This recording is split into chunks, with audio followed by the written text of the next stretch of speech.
Come in. Welcome. I'm E.G. Marshall. The poets claim it's love that makes the world go round. That's a beautiful conceit, and we should let them enjoy it. However, practical people know better. Sensible people know what really makes the world go round, and that's money. Yes, money. With money, you not only make the world go round, but you can make it go fast or slow, or even bring it to a full, complete, and shuddering stop. Oliver, darling. Good morning, Miss Wilson. Miss Wilson? Is something wrong, Colonel Colfax? You have a certain look on your face. Have I? What kind of look? The look of a man who's about to announce he wants to break his engagement. Is that why you're here? No, that is not why. I have come to... Yes? I have come to place you under arrest. Arrest? Miss Mariah Wilson, you are charged with spying against the government of the Confederate States of America. And it is my duty to conduct you to a place of court-martial.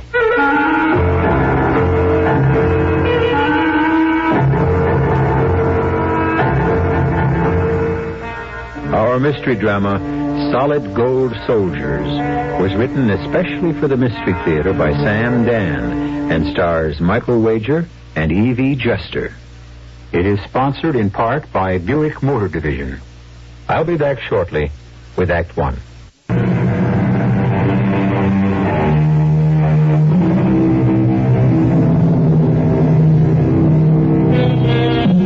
No war in our history has the power to fire the imagination as does the Civil War, or, if you will, the war between the states.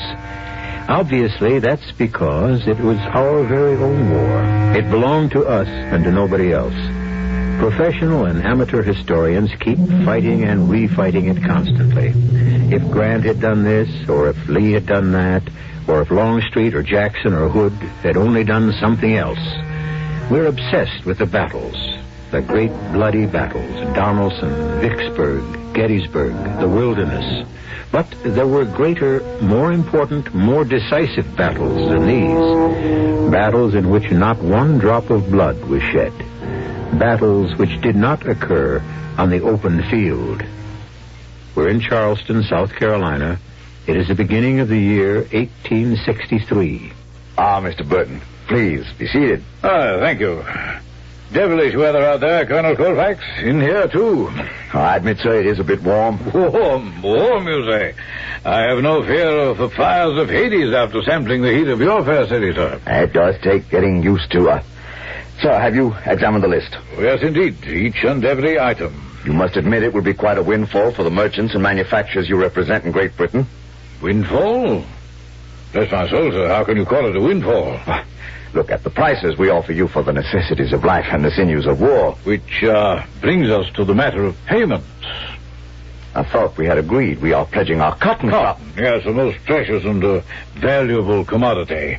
Several million bales of cotton would be a godsend to the mills of England. There is, however, one small difficulty. Difficulty? Oh, come, Colonel Colfax. You know as well as I do the nature of the difficulty. You also pledged us last year's cotton. And it's yours. It belongs to you. Not while it sits and rots on the docks of Charleston. We are planning a fleet of blockade destroyers. The truth is that the Federals control the seas. Now, I have been instructed by my principals to insist on direct payment. Very well. We shall pay you in cash. But I hope you understand, Colonel, by cash we do not mean paper. Sir, do you impugn the honor of the Confederate States of America? Well, I'm only saying, Colonel, with no offense, that anyone can set up a press and print money. I consider that an insult. Spare me your melodrama. We cannot accept your paper money.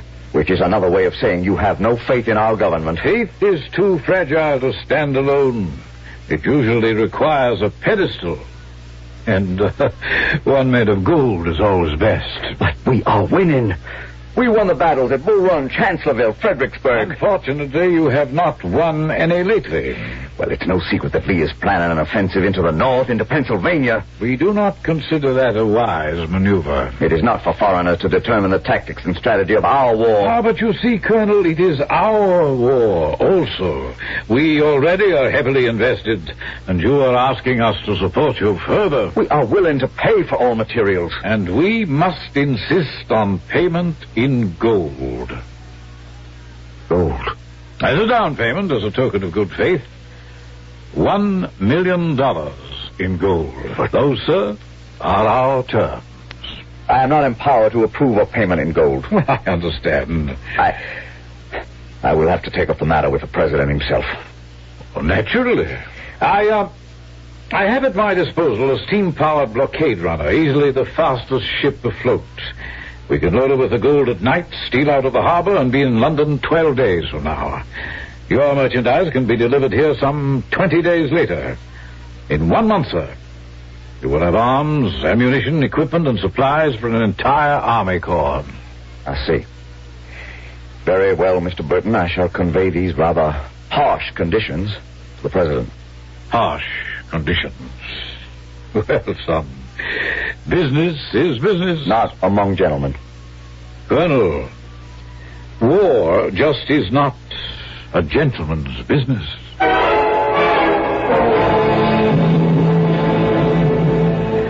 Those are the terms, Mr. President. In return for the gold, we are to receive all the items on the list. Yes, sir. We give Mr. Burton the money. He delivers it to England on his blockade runner. And then he has other blockade runners to bring us the equipment. Yes, sir. That's how we've been dealing with the British since the war began. The risks, Colonel? A ship carrying the gold can be intercepted or sunk by a federal man of war. Yes. And even if the gold is delivered to England, the ships carrying the cargo to us may be unable to run the blockade. In other words, the ordinary risks, Colonel. Yes, Mr. President. And what is your feeling in this matter? If we have the gold, I say let's do it. Why? Do we have a choice? The Federals have 10 factories to our 1. Sooner or later, we must be overwhelmed by their superior equipment. We must win the war now or lose it forever. But we are winning, aren't we, Colonel? No, sir. We mauled the Federals here in the east, but they have already driven us from the west. Is that how you see it? Our only hope is General Lee's planned invasion of Pennsylvania. As it stands now, it will fail. Why, Colonel? He hasn't enough men. But they're picked troops, the best soldiers in the world, experienced veterans. Their morale is splendid. Yes, they're straining at the leash and they'll make short work of the Yankees. I've heard all that kind of talk, sir. But Lee will have to suffer terrible casualties. We need another 20,000 men. Yes, you're right. Of course you're right, Colonel. At the crucial point, success will depend on a fresh, well-equipped reserve. Without it, Lee is lost. $1 million in gold can buy us that reserve army corps. And they will turn the tide of the war. What do we have $1 million in gold? We'll raise it. We'll raise it somehow. Tell Mr. Burton we agree to his terms.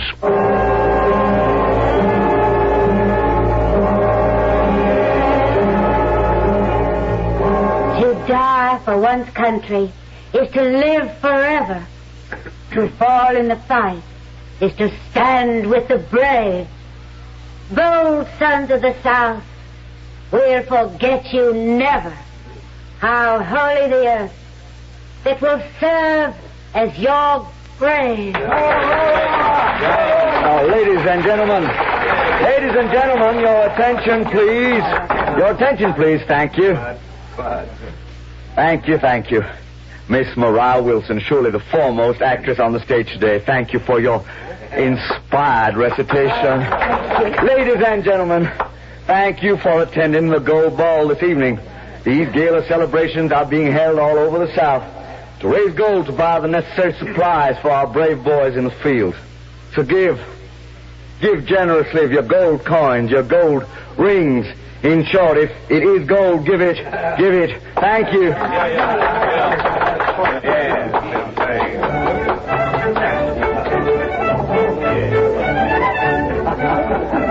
I Thank you. Miss Wilson, thank you so much for being with us this evening. Oh, my pleasure, Colonel. I've always gone to the theater to watch you, ma'am. I think you are a great artiste. Thank you, Colonel. I understand you're a strong partisan of the Confederate cause. As an actress, I am partial to romance. And there simply is no romance in the North. It's so cold and so businesslike. Is it true, what everyone says, that General Lee is actually going to invade the North? I shouldn't have asked that. I'm sure it's a military secret. Well, it's hardly a secret, Miss Wilson. Well, good evening, Colonel. Ah, Mr. Burton. A most successful affair, sir. Miss Wilson, may I present Mr. Alexander Burton? Ah, your servant, ma'am. How do you do? I have heard so much about you, Miss Wilson. In a very real sense, it might be said that this gala is being held for Mr. Burton. Indeed. Yes, Mr. Burton is the agent for the English Combined that will furnish us with the necessary supplies and equipment. Oh, well, then he deserves some very special treatment. It can be said that with Mr. Burton rests the fate of our country. Oh, now, sir, really, you mustn't make me all that important. Mr. Burton shall conduct the gold to England. May the heavens protect you and us, Mr. Burton. Thank you, ma'am. What a wonderful night this is. I have a feeling that victory is in the air. Victory and peace. Now, I would like to drink to that. And I would like to dance to that. May I have the pleasure, Miss Wilson?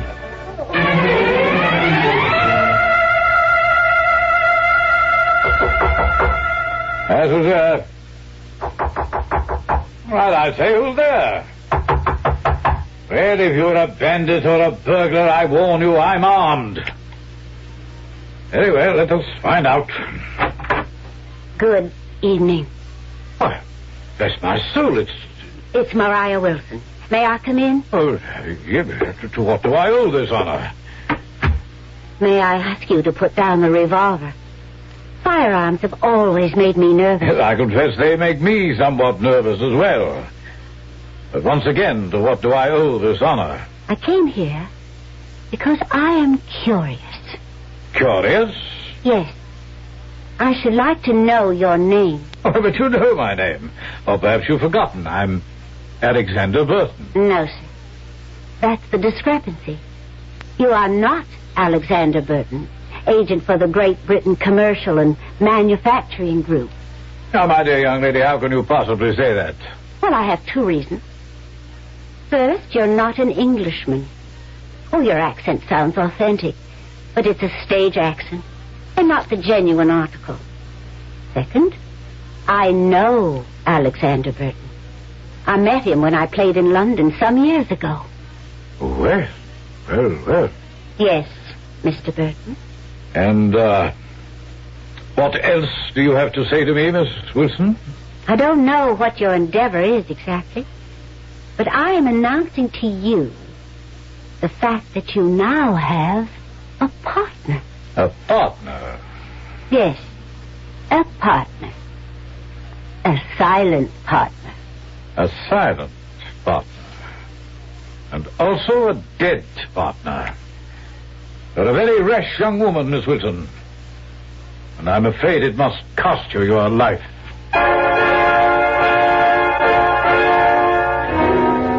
Well, who is Mr. Burton? Evidently, he is not as advertised.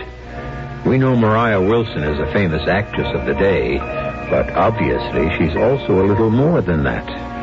Right now, she's looking into the muzzle of this gentleman's revolver. He may shoot her. He may not. Just what he does decide will be revealed in a few moments when I return with Act 2.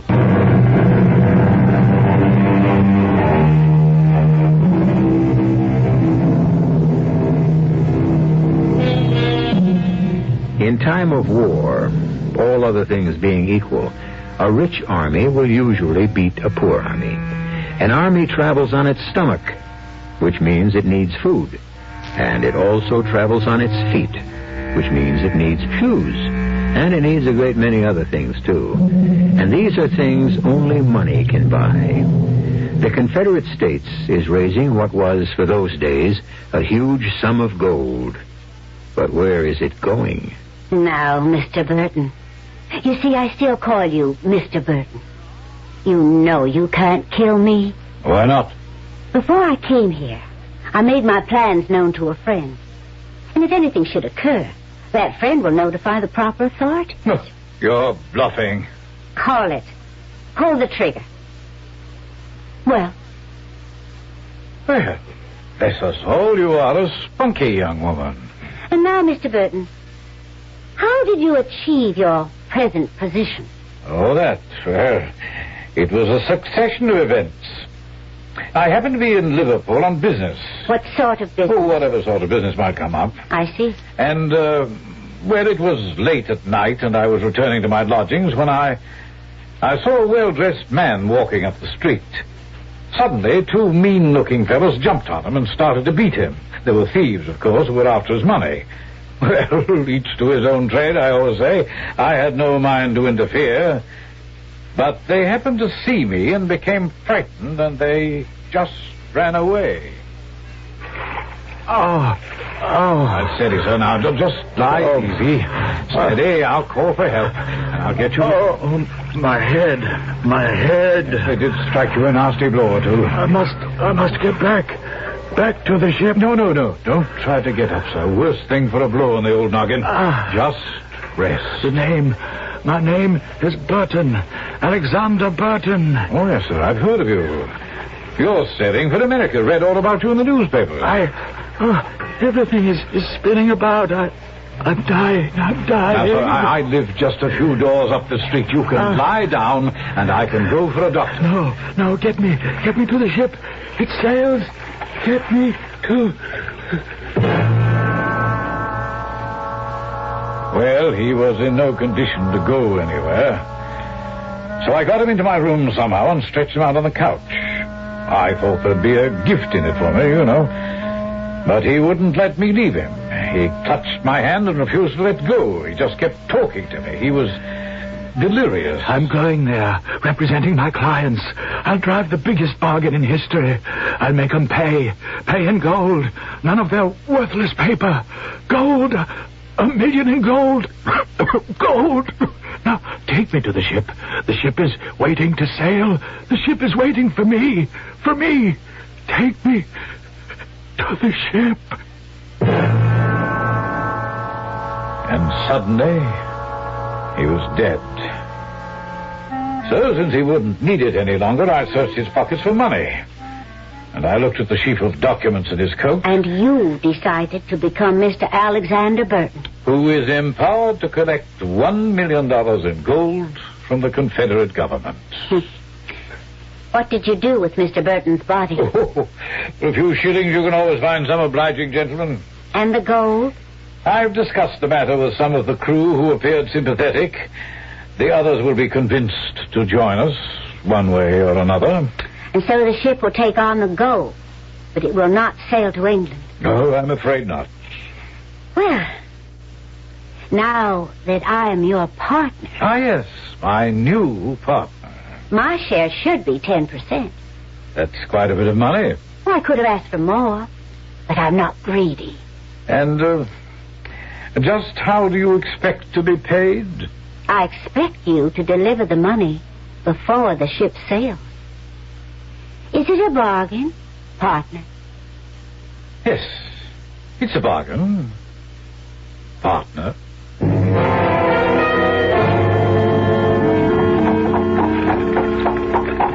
Miss Wilson, I haven't really had a chance to thank you for your efforts last night. Oh, come now, Colonel. I did very little. That's not true. Your very presence cast a golden glow over the evening. Why, Colonel, how poetic. Do you actually write poetry? I believe every man speaks poetry when he's properly inspired, and I have found my inspiration. Really? Miss Wilson, may I call you Mariah? Please. Mariah, I have never been very good with words. I think you're doing very well. Thank you, ma'am, but action is more my style, and well, Miss Wilson, Mariah, there is something I must tell you. For the first time in my life, I have met a woman to whom I would offer my heart and my hand. Colonel. I mean, you can't call a man Colonel after he says something like that. I don't even know your first name. Oliver. Oliver. Yes, I could give you my heart and my life. But here now, they are not mine to offer. They belong to my country. I understand, Oliver. But may I dare to hope that one day when this terrible war will be over. Yes, Colonel. Oliver, when this terrible war will finally be over.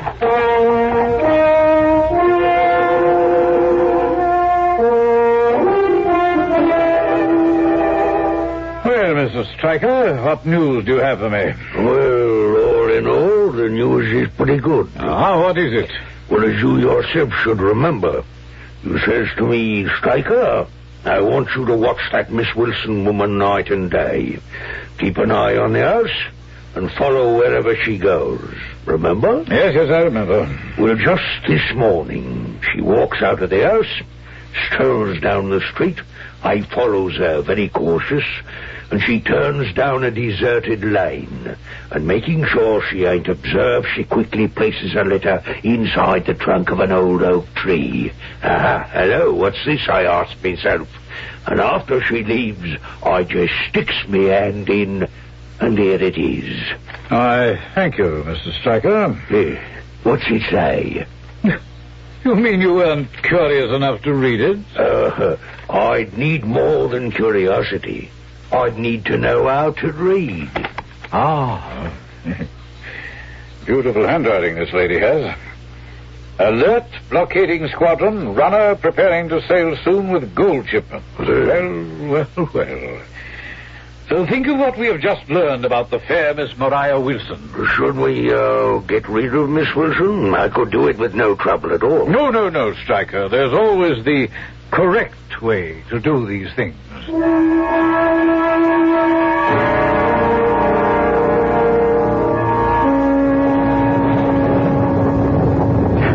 Oh, Mr. Burton, I must apologize for one of our sudden southern storms. Terrible weather, isn't it? But I am happy to report everything seems to be going smoothly. We should have all the gold, and you can be ready to sail within a week. Oh, well, that is splendid. Colonel... Yes, sir? I'm not sure I know how to say this, but that was a splendid gala you held the other evening. It was reputed to be the best in the Old South. Of course, we were graced by the presence of Miss Maria Wilson. Yes, Miss Wilson. I'm afraid I should talk to you about Miss Wilson. What is there to say about Miss Wilson? Well, I'm not sure. Perhaps I'm imagining things, but let me tell you at any rate.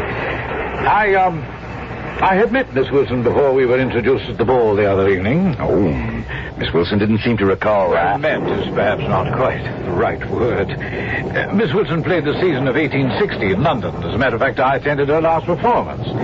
I was very much impressed by the speech she made after the curtain fell. She said that she was returning home because war was certain, and she wanted to help her country. Oh, and she has.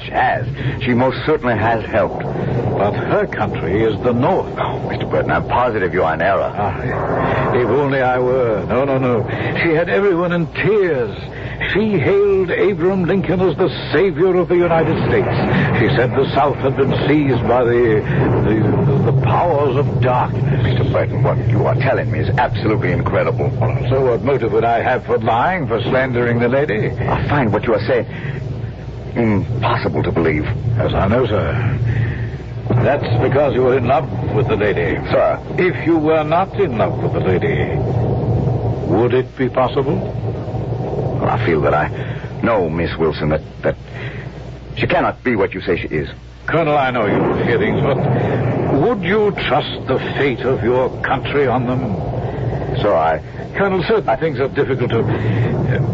well, I felt it my duty to present you with a piece of information. The fact that she may have made such a speech on the eve of the war, that does not mean it expressed her true feelings.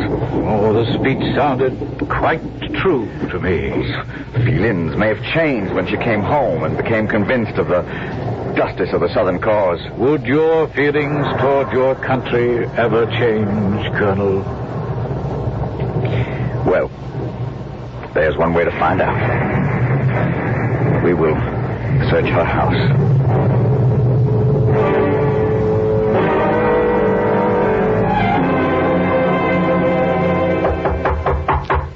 Just a moment. Oliver, what a wonderful surprise. Come in. I was hoping you'd come calling on me. Were you, Miss Wilson? Miss Wilson. Oh, is something wrong, Colonel? Mariah, confess. To what? Confess you're a Union spy. Who accuses me? Does it matter? I have a right to know.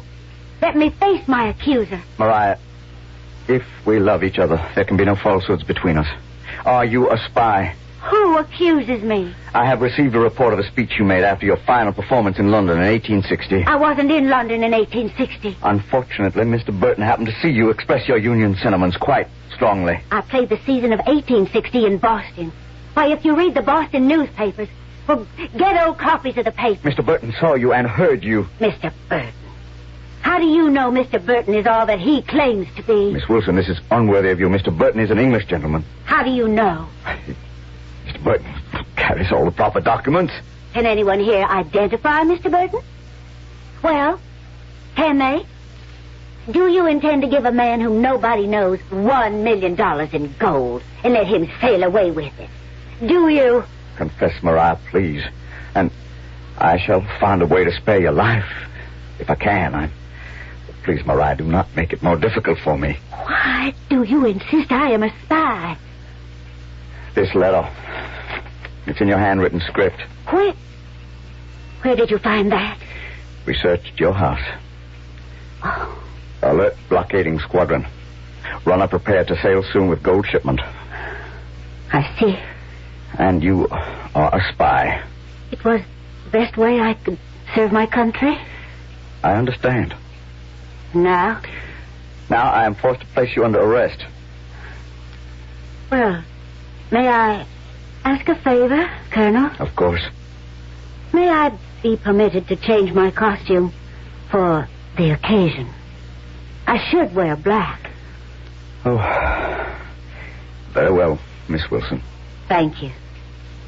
I shall not keep you waiting. Miss Wilson! Miss Wilson! Miss Wilson! Miss Wilson! Gone. How could you let her get away, Lieutenant? But she didn't get away, Colonel. She is gone. Well, my man had all four sides of the house surrounded. All the windows were under observation, and the back door, she didn't come out of the house. You mean no one came out of that house? Well, that's right, sir. No one. No one at all? Well, no one except... Yes, who? An old slave woman. No one except an old slave woman. Where did she go? Where did she go? Yes, where did she go? Quickly, where did she go? I didn't notice, Colonel. Think! Well, I'll try, but who notices an old slave woman?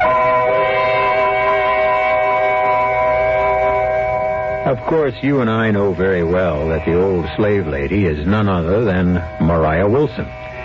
Well, she is now deep in the heart of the enemy country, and surely a hue and cry will be raised against her. However, she does have one thing in her favor.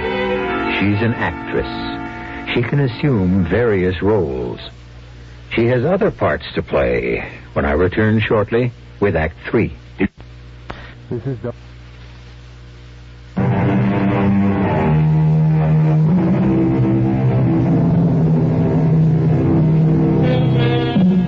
In 1863, the American Civil War is reaching toward its crisis. The decisive battle will be fought at Gettysburg. As one famous Confederate general put it, battles are won by those who get thar fustest with the mostest. What the South must do is get the necessary tools of war from abroad. And this costs money. And money is scarce and precious. And this is what our story has been all about. Money. Which is what most stories are really all about. No? An old slave woman trudges wearily along a dusty country road in South Carolina. She stops near an old farmhouse. The farmer is in the front yard, about to saddle his horse. Massa. What is it, Grandma? You hungry? Yes, sir. Powerful hungry. You ain't from around here. Don't tell me you running away at your age. Who you belong to? I can't remember, sir. Well, go around the back to the kitchen. Tell him I says to give you some to eat. I'd be powerful obliged to you, John Stevens. Good Lord. Come into the house, quickly. We shall have to get rid of this Burton fellow. Why, John? Let him take the gold. We can have the blockade squadron capture him at sea. Look, he'll be flying a British flag, which means we can only board him inside the territorial limits. Suppose by some lucky chance he sneaks past the blockade. What if we're forced to capture him on the high seas? We have no right to board a British ship in international waters. Then we must force the rebels to use one of their own blockade runners. The problem remains how to get rid of this Burton or whatever his name is. I can do that. How? Well, just leave the details to me. I'm an actress. Oh, but that's only half the job. When they get rid of him and decide to use their own vessel, we need someone on board that ship. That will be truly impossible, Mariah. Every member of that crew will be a picked man. I could get on board that ship. You could... Oh, well, how could you possibly hope I know Colonel Oliver Colfax. I know how he feels, how he thinks. I know a way to get on board. How? They can always use a cabin boy. I'd need a little luck. But could you actually disguise yourself? I could try. They'll choose a dark night. They'll have a fast ship. They might be able to steal past the squadron, but if I can get on board with one of those new pistols that fire a bright light into the sky... Yes, a flare. A flare. Yes. It would be like a flash of daylight. The blockade squadron would see the ship immediately. They could blow it right out of the water. But, Mariah, you'll be on that ship. But, John, somebody has to make sure the Navy catches sight of that blockade runner. Somebody has to make noise or fire a flare or do something. And if that somebody has to be me, well, I can only tell you the gold must never get to England.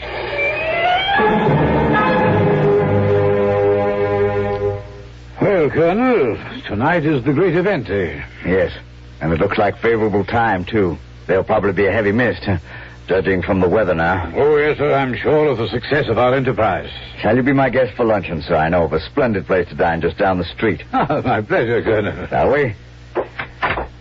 You know, I'm quite impressed with your country, Colonel. We shall be a great nation one day.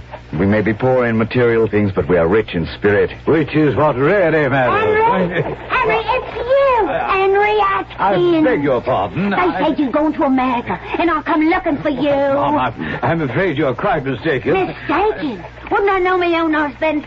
Would I forget a dog like you? Oh, no. Would I forget how you left me, the baby? Oh, Colonel, this is most awkward. I said I'd travel the old wide world to track you down and demand justice for what you've done to me and my child. Your child, this is a mad woman, Colonel. To call me mad. Listen, everybody listen. This beast here, he leaves a woman and an infant child in London, England, to starve to death. Now, calm yourself, madam. I'm Colonel Colfax. I promise you justice to you will be done. You say your name is Elizabeth Atkins, and you met Mr. Burton. He ain't Mr. Burton. He's Mr. Atkins. Henry Atkins. You're sure? I know me own husband, don't I? You have proof? What proof would I have? Except me own word. He met me and married me in the spring of 57. A year later he says to me, hey, the pickings must be good in America. And I give him me life savings and off he goes, promising to send for me. How did you get here? Well, after I seen that I'd been had, I left the baby with me mother and come here searching for him. How did you know to come to Charleston? Well, sir, I know the sort of gentleman he'd associate with.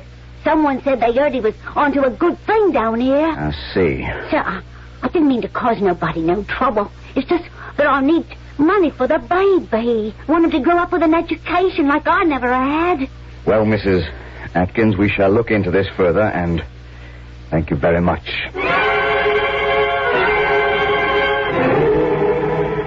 I was just barely able to rescue him from the mob, Mr. President. And the woman? Well, I questioned her, and she was quite distressed. Do you believe her story? I don't know what to believe. Where is Mr. Burton now? Under guard. It's It's an awkward situation, Colonel, but it can't be helped. May I suggest, sir, that someone who knows Burton, someone who has dealt with him before, should come to Charleston and settle the matter? Well, then you do suspect him, Colonel. Sir, I know this. The last reserves, the last resources of our country are being entrusted to a gentleman who may or may not be who he says he is. Well, his documents, his instructions, all seem to be in perfect order. His documents may have been stolen from the real Mr. Burton. If so, the real Mr. Burton is probably dead. Ah, Breckenridge. Breckenridge has dealt with the real Mr. Burton in London. Oh, but, sir, Mr. Breckenridge is in Richmond. What I know. And we stand to lose valuable time. We must have the equipment within the month if it's to do General Lee any good. Mr. President, may I suggest that we ship the gold to England in one of our own vessels? We run the risk it could be captured on the high seas. We also take the risk that a British blockade runner could be boarded before it leaves the territorial waters. Yes. But once in international waters, the British flag protects her. However, the crew of most of these vessels are basically privateers, which is a polite name for pirates. Well, they'll know they have gold aboard. It could be too tempting. Then why entrust this valuable cargo to strangers in any event? We must use one of our own craft.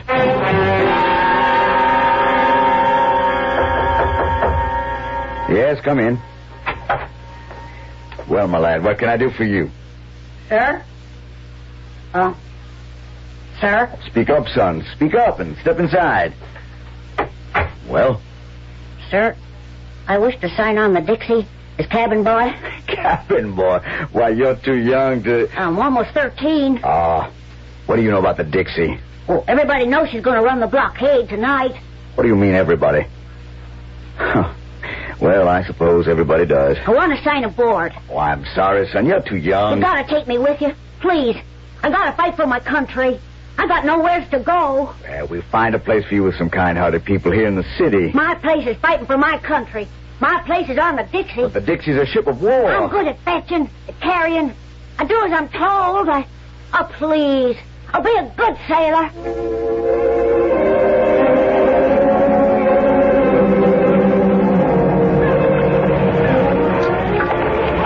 Move aboard quickly and quietly, men. We just have time to make the tide. This fog is a blessing, Colonel. Yes, Lieutenant. And now I feel certain we shall succeed. Colonel, I brought you a cup of coffee. Thank you, son. Better get on board quickly. Yes, sir. They won't expect us to put out to sea in this mist. Or if they do, it won't matter. Once we're underway, I don't think they have anything that can catch us. Last man's reported aboard, Colonel. We're ready to make way. Very good, Lieutenant. Gather the crew up forward.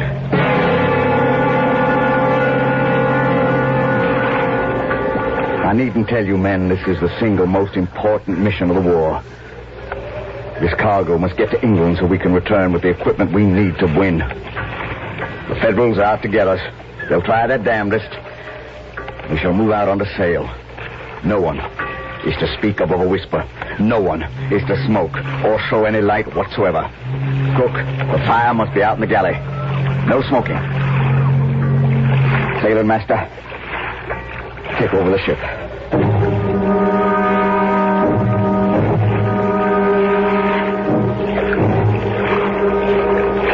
fog is lifting, sir. That's all right. There's no moon. Well, I'll feel better out on the open sea where there's more room to maneuver. Tell the sailing master to change over to steam power as soon as he thinks it's safe. We need the speed. Yes, sir. Good evening, Colonel. Well, son, what are you doing up here? Cook sent me upstairs to find out what you want for your dinner. My compliments to the cook. Word from the lookout up forward, sir. He thinks he sees a ship off in the distance. It could be a Union steam frigate. They could throw us out of the water. Pass the word. All about the ship. Quiet. Absolute quiet. No one is to move. No one is to breathe. Yes, sir. Quiet, man. You see that ship, son? Ship? The Union battleship. No. No, sir. There in the darkness. Dead ahead. I don't see. That big black shape, that's the Union ship. Well, she's moving away. Yeah, that's right. She don't see us. What luck. What enchanted luck. She just happens not to see us. She's moving off. And in a minute, we'll be lost to sight. How can she not see us? Mad at sea, it's hard. Just one more minute. Give us one more minute, And we'd be lost in the darkness one more minute. Oh, she's starting to disappear. Just a half a minute more. No! What? Here! What are you doing? The rebel boat is here! After that boy, after him! Don't let him fire that pistol! Don't! Where's that boy? Why, he jumped overboard, sir. The Yankee ship has seen us. He's fine. Let's make a run for it!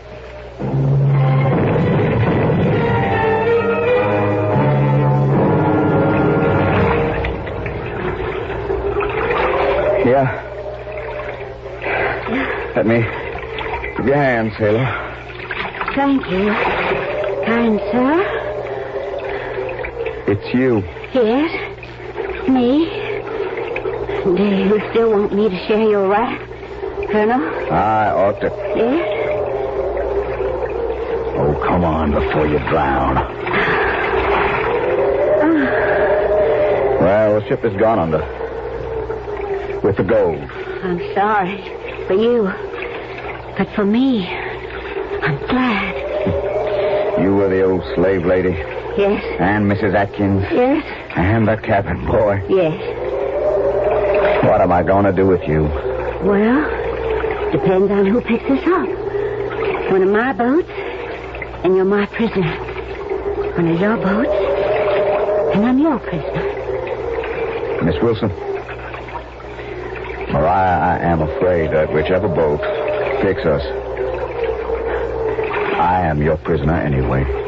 Colonel, I only want to say that I am your prisoner, too.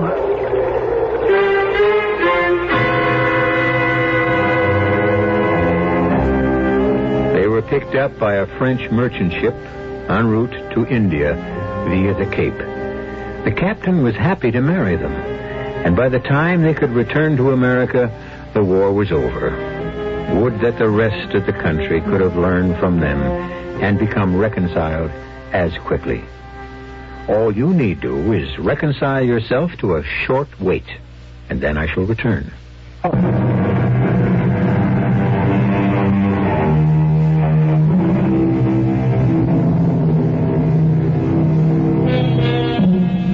It needs all kinds of soldiers to make an army.